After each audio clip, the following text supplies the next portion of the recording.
इश्क मोहब्बत और प्यार की बातें, इश्क मोहब्बत और प्यार की बातें, मत करो हमसे बेकार की बातें।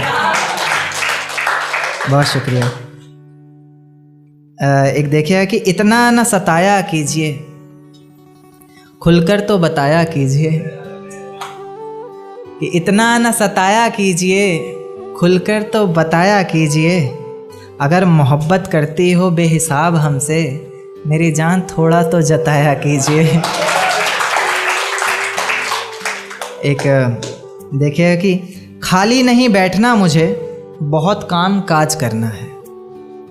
खाली नहीं बैठना, मुझे बहुत काम काज करना है। जो कल करने वाला था मैं सब कुछ आज करना है।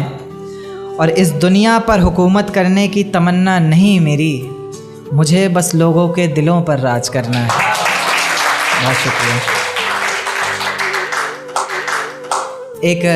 एक कविता पर आऊँगा जिसका शीर्षक है क्या इतना काफ़ी है। कि मैं अगर सामने से आकर तुम्हें इजहार करूं, मैं अगर खुद से भी ज़्यादा तुमसे प्यार करूं, मैं अगर रखूं तुम्हें पलकों पर अपनी, मैं अगर खुदा से पहले तुम्हारा दीदार करूं, तो क्या इतना काफ़ी है।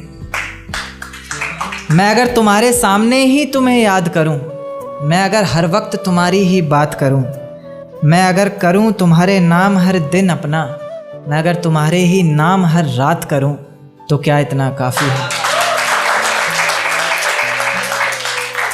मैं अगर आँखों में आँखें डाले बैठूं, मैं अगर दिल को हर वक्त संभाले बैठूं, मैं अगर आँखों में आँखें डाले बैठूं, मैं अगर दिल को हर वक्त संभाले बैठूं, मैं अगर कर दूं ज़िंदगी नाम तुम्हारे, मैं अगर जान हथेली पर निकाले बैठूं, तो क्या इतना काफ़ी है। मैं अगर ख्वाबों में तुम्हारे आया करूं, मैं अगर हाथों से तुम पर साया करूं, मैं अगर ख्वाबों में तुम्हारे आया करूं, मैं अगर हाथों से तुम पर साया करूं, मैं अगर करूं सजदा तुम्हारे लिए और हर सजदे में तुमको पाया करूं, तो क्या इतना काफ़ी है। मैं अगर तुम्हारी मुस्कान के लिए बिकता रहूं, मैं अगर हर वक्त तुम्हें दिखता रहूं, मैं अगर तुम्हारी मुस्कान के लिए बिकता रहूं, मैं अगर हर वक्त तुम्हें दिखता रहूं, मैं अगर पढ़ूं महफिलों में तुम्हारे लिए, मैं अगर तुम्हारे लिए ही लिखता रहूं, तो क्या इतना काफ़ी है। बेहद शुक्रिया।